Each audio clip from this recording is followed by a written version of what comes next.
और सेना ने पाकिस्तान को दिया है करारा जवाब। इस वक्त की बड़ी खबर, सेना ने पीओके में आतंकी लॉन्च पैड तबाह कर दिए हैं। इस वक्त की सबसे बड़ी खबर, सेना की कार्रवाई में कई आतंकी घायल हो गए हैं, लॉन्च पैड तबाह कर दिए हैं। तंगधार सेक्टर में सीज फायर उल्लंघन का दिया है मुंह तोड़ जवाब। ये देखें आप, ये एक और स्ट्राइक लेकिन क्रॉस द बॉर्डर। सुमित मेरे सहयोगी तैयार रहिए, मैं आपके पास आ रहा हूं। लेकिन इस वक्त आतंकियों को घुसपैठ कराने की फिराक में था पाकिस्तान। ये आतंकी कैंप जो पूरी तरीके से नेस्तनाबूद कर दिए हैं। अब से कुछ ही क्षणों में कसवर मेरे सहयोगी हैं पाकिस्तान से, हम उनके पास भी जाएंगे, कसवर को भी हम इसमें इन्वॉल्व करेंगे। लेकिन इस वक्त की बड़ी खबर, ये सामने आपके पीओके में चाहूंगा इस वक्त की ये टॉप स्टोरी एक बार फिर से हम आपको दिखाना चाहेंगे। बड़ी खबर, सेना की कार्रवाई में कई आतंकी घायल, लॉन्च पैड तबाह। आतंकियों के लॉन्च पैड तबाह कर दिए गए हैं। इस वक्त की टॉप स्टोरी आपके सामने, करीब 150 से 450 आतंकी, ये एक राउंड फिगर बताया जा रहा था, और उसमें से भी कई कोरोना पॉजिटिव जो कि पाकिस्तान इस तरफ भेजने की कोशिश कर रहा है। और उन आतंकियों के जो लॉन्च पैड हैं उन पर सीधे करारा हमला।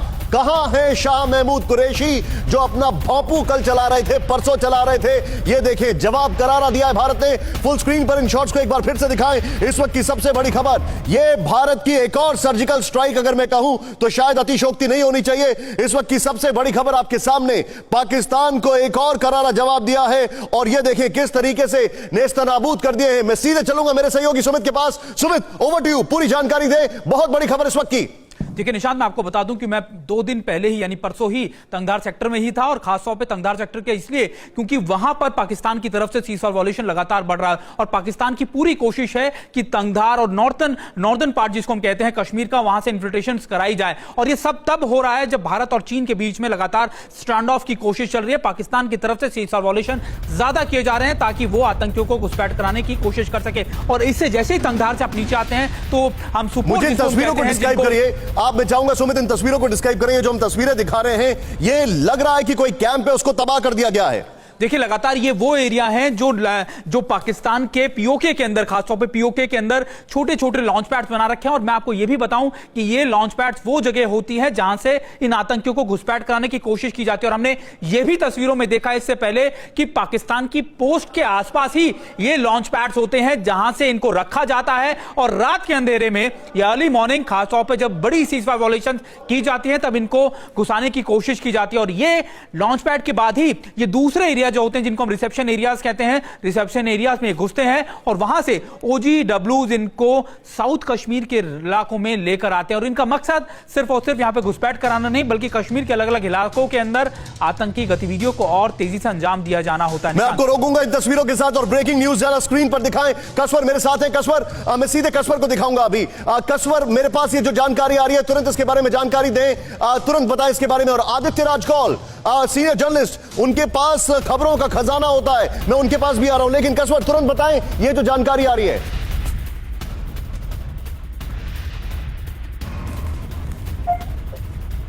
कसवर, पाकिस्तान से हमारे सहयोगी कसवर है। कसवर, जो आपके पास इंफॉर्मेशन है, ये जो एक अभी स्ट्राइक हुई है, इसके बारे में जानकारी दीजिए। निशांत, पाकिस्तान की तरफ से मुकम्मल तौर पर खामोशी है, और ये पहला मौका है कि बॉर्डर के ऊपर एक आग सी उबल रही है। और पाकिस्तान का फॉरेन ऑफिस और पाकिस्तान का ISPR है, वो मुकम्मल तौर पर खामोश है। ये फर्स्ट टाइम ऐसा हो रहा है कि मुझसे अगर आप पूछे तो मैं आपको ये बताऊं कि पिछले कोई 14 ईयर्स में फर्स्ट टाइम ऐसा हो रहा है कि अगर लाइन ऑफ कंट्रोल पर इस किस्म की आग उबल रही हो इंडिया की तरफ से या पाकिस्तान की तरफ से, और हमारे पास किसी किस्म की कोई जानकारी नहीं है, तो मुझे ऐसा लगता है कि शायद एक बड़ा कुछ होने लगा है। आप मेरे साथ बने रहिए, आप मेरे साथ बने रहिए, मैं तुरंत आपके पास आ रहा हूं। तुरंत मैं आदित्य के पास आऊंगा। आदित्य, ये जो जानकारी आ रही है पीओके में आतंकी कैंपों को उड़ाया गया, क्या क्या इंफॉर्मेशन है आपके पास? बहुत बड़ी खबर इस वक्त की। जी निशांत, ये जो एरियाज है पाकिस्तान ऑक्यूपाइड कश्मीर में, जैसे सुमित भी आपको एक्सप्लेन कर रहे थे, ये लॉन्च पैड्स होते हैं। और ये टंगधार सेक्टर में करना सेक्टर है और केरन सेक्टर है, दो प्रमुख इलाके हैं नॉर्थ कश्मीर के कुपवारा में, जहां पर जो है वहां से पाकिस्तान ऑक्यूपाइड कश्मीर से मेनली जैश ए मोहम्मद के और लश्कर तौयबा के आतंकवादी ट्रेन होकर आते हैं। इनको असला और बारूद जो है पाकिस्तान की आर्मी और ISI प्रोवाइड करती है। इनको कवर फायर कंटिन्यूसली दिया जाता है ताकि एक क्रिएट किया जाए, पाथवे क्रिएट किया जाए और वो इंट्रूड कर सके। इसको जो है बहुत बड़ा एक प्रीएम्प्टिव स्ट्राइक इसको कह सकते हैं, जो इंडियन आर्मी ने प्लान की है। पिछले कई दिनों से हमने देखा पाकिस्तान सीज फायर का उल्लंघन कर रहा था, सीज फायर वायलेशन कर रहा था, सिर्फ नॉर्थ कश्मीर में ही नहीं बट पुंछ बालाकोट के इलाकों में भी, जो जम्मू के इर्द गिर्द पाए जाते हैं। बहुत सारे सिविलियंस जो ऑर्डिनरी कश्मीरी हैं उनको भी मारा गया इन सीज फायर के उल्लंघन में पाकिस्तान आर्मी से, और तभी इंडियन आर्मी को यह कार्रवाई करनी पड़ी। जानकारी थी, हम सभी को पता है आदित्य, कुछ दिन पहले आर्मी चीफ ने यह कहा था वहां से करीब 150 हो सकते हैं या 450 आतंकी हैं जो वहां से आ सकते हैं। इंफॉर्मेशन यह भी थी कि वो कोरोना पॉजिटिव आतंकियों को यहां भेजने की फिराक में हैं। इस बारे में और जानकारी दीजिए।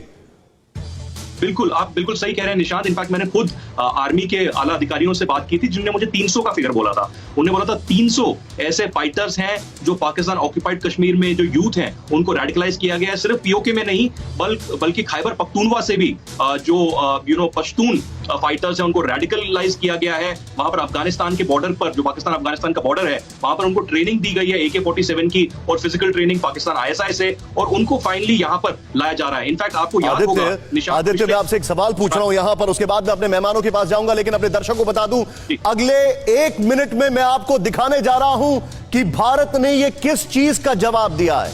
अगले 1 मिनट में आप घड़ी मिला लीजिए, 4:06 कुछ सेकंड पर मैं आपको दिखाने जा रहा हूं। लेकिन आदित्य, शाह महमूद कुरैशी, पाकिस्तान के प्राइम मिनिस्टर, पाकिस्तान के राष्ट्रपति बड़ा भौंपू बजा रहे थे, पीओके में आवाज बुलंद कर रहे थे। पीओके में यहां से निशाना लगाया है, जब वहां पहुंच जाएंगे तो क्या होगा? बिल्कुल, शाह महमूद कुरैशी की तो आदत है। आपको याद होगा जब करतारपुर का पूरा मसला हुआ था, तब उन्होंने कहा था कि ये ऐसी फिरकी थी कि भारत सरकार को और भारत के लोगों को समझ नहीं आई पाकिस्तान की तरफ से। और अब ये फिरकी हिंदुस्तान की आर्मी की तरफ से ऐसी हुई है कि ना पाकिस्तान के प्राइम मिनिस्टर, आला अधिकारी या आर्मी को पता चल रहा है कि ये क्या हुआ है। और दूसरा मैं आपको बता दूं कि क्योंकि हम पाकिस्तान ऑक्यूपाइड कश्मीर की बात कर रहे हैं, वहीं नीलम वैली में, वहीं केरन सेक्टर और करना सेक्टर के पास एक शारदा मंदिर पड़ता है, और उसी शारदा मंदिर की जो पावन भूमि है वहां से सॉइल लाया गया राम जन्मभूमि के जो शिलान्यास पे। उनके आंखों के तले ये हुआ है। जब ऑर्डिनरी हिंदुस्तानी, ऑर्डिनरी कश्मीरी ये कर सकता है, तो आप कर सकते हैं कि इंडियन आर्मी क्या कर सकती है। आदित्य, मैं अपने दर्शकों को बताना चाहूंगा, जैसा मैंने आपसे कहा था, 2 तस्वीरें, कल की तस्वीर आपको याद होगी, जरा स्क्रीन पर देखें आप। कल किस तरीके से हमारे सिविलियंस को टारगेट किया गया था और आज उनके आतंकियों को खत्म किया गया है। ये 2 तस्वीरें आपके सामने हैं। वो कल की घटना थी, ये आज का भारत है। वो कल का पाकिस्तान है और ये आज का भारत है। कल का पाकिस्तान का मतलब जो पाकिस्तान की नापाक हरकत थी, और ये उसका जवाब आपके ठीक सामने किस तरीके से दिया गया है। आज सेना ने वो करारा जवाब दिया है, भारतीय सेना ने, कि पाकिस्तान को लहूलुहान कर दिया है। ये देखें, और ये पीओके में तोड़ा है, जिसको कहते हैं। ये इस वक्त की बड़ी खबर आपके सामने, भारत की जवाबी कार्रवाई से पीओके में भारी नुकसान, आज सेना का करारा जवाब। कल उरी में नापाक फायरिंग हुई थी और जो नापाक फायरिंग सिविलियंस को टारगेट किया गया था, आज उसका जवाब दिया गया है, और बहुत तीखा और बहुत करारा जवाब दिया गया है। अब मैं यहां पर आपको तुरंत इस पूरे घटनाक्रम से थोड़ा सा आगे लेके जाऊंगा, फिर हमारी आज की जो लीड स्टोरी थी उसकी तरफ मैं जा रहा हूं। यानी सीधे तौर पर मैं चाहूंगा यहां पर बिग वॉल पर चलें वेरी क्विकली, और आपको दिखाना चाहूंगा ये जो सीज फायर वायलेशन हो रहा है वेरी क्विकली पाकिस्तान का आतंकियों को अंदर भेजने के तहत। लेकिन यहां पर दिखाएं जरा बहुत तेजी से, और बहुत तेजी से मैं बता, LOC पर लगातार सीज फायर तोड़कर भारत को भड़काने की कोशिश ये पाकिस्तान कर रहा था। हां जी, हम भड़क गए, और हम भड़क गए तो ऐसा तोड़ा कि वहां पर आपको निशान दिखाई दे रहे हैं। नेक्स्ट, चेंज ओवर करें, बड़ा इंपॉर्टेंट है। भारत में घुसपैठ के लिए पीओके में कई लॉन्च पैड तैयार थे, और उन सबको निपटाने का काम, अभी जो तस्वीर आपने देखी, मैं चाहूंगा यहां पर रोके, एक बार फिर से वो तस्वीर दिखाएं जो भारत ने आज इनके ऊपर स्ट्राइक किया है। मैं इसको सर्जिकल स्ट्राइक कहूं, क्या कहूं, अक्रॉस द बॉर्डर। ये देखें, ये निपटा दिया यहां पर। ये लॉन्च पैड थे जिनको खत्म किया। वापस आए यहां पर तुरंत वेरी क्विकली। अब यहां पर एक और चीज मैं आपको दिखाना चाहूंगा बिग वॉल पर, चेंज ओवर करें। ये लॉन्च पैड को निपटाया, इसीलिए मैं आपको दिखा रहा हूं। चीन के इशारे पर LOC में जानबूझकर तनाव पैदा कर रहा है पाकिस्तान, लेकिन LOC पर जो हमने किया वो जवाब है। नेक्स्ट, चेंज ओवर करें, बड़ा इंपॉर्टेंट है। आतंकी घुसपैठ के साथ हथियारों के जखीरे की सप्लाई की साजिश जो हमने कल दिखाया था। नेक्स्ट, चेंज ओवर करें, वो एक और इंपॉर्टेंट फैक्टर हम आपको दिखाने जा रहे हैं। सीज फायर तोड़ने की घटनाओं में करीब 60% की बढ़ोतरी, लेकिन जब वो करते हैं तो हम जवाब देते हैं, और जो हम जवाब देते हैं वो 2 विंडो एक बार फिर से स्क्रीन पर दिखाएं। 60% बढ़ोतरी हुई है, लेकिन उनको देखें, वो हमारे सिविलियंस को टारगेट करते हैं, और ये देखें आप 2 विंडो, ये हमने उनको जवाब दिया, ये हमारा जवाब है सीधे तौर पर। नेक्स्ट, चेंज ओवर करें यहां पर वेरी क्विकली, और ये देखें, ये हमारा जवाब था कल की घटना के बाद। अब यहां पर चेंज ओवर करें, हम आपको दिखाने जा रहे हैं, इसको देखें आप। वो करीब इस साल एलओसी पर 2466 बार सीजफायर का उल्लंघन, यह सिर्फ 11 जुलाई तक का था। यह हमारा जवाब था। यह इस वक्त की अभी की टॉप स्टोरी थी, मैं आपको बता रहा हूं। अगली खबर पे आते हैं जो हमारे सामने है और हमारे खास मेहमान हमारे साथ जुड़ चुके हैं। अशोक सज्जनार सर हमारे साथ हैं, सिवाज जनरल सिवाज हमारे साथ हैं। सर वेलकम, आपका स्वागत है। इस वक्त की बड़ी खबर, और यह बड़ी खबर हम शो की शुरुआत अच्छी खबर से कर रहे हैं जो हमने दिखाया, लेकिन एलएसी पर तनाव के बीच भारत चीन में बातचीत जारी। भारत के दौलत बेग ओल्डी में जारी है बातचीत। दोनों देशों के बीच मेजर जनरल स्तर की बातचीत 5 घंटे से जारी है। दोनों देशों के बीच बातचीत। चीन के साथ पिछली बातचीत रही बेनतीजा। सीधे मैं चलूंगा इस बातचीत में क्या कुछ हो रहा है। सुमित मेरे सहयोगी बता रहे हैं। Sumit, over to you, very quickly समझाएं क्या कुछ चल रहा है इसमें।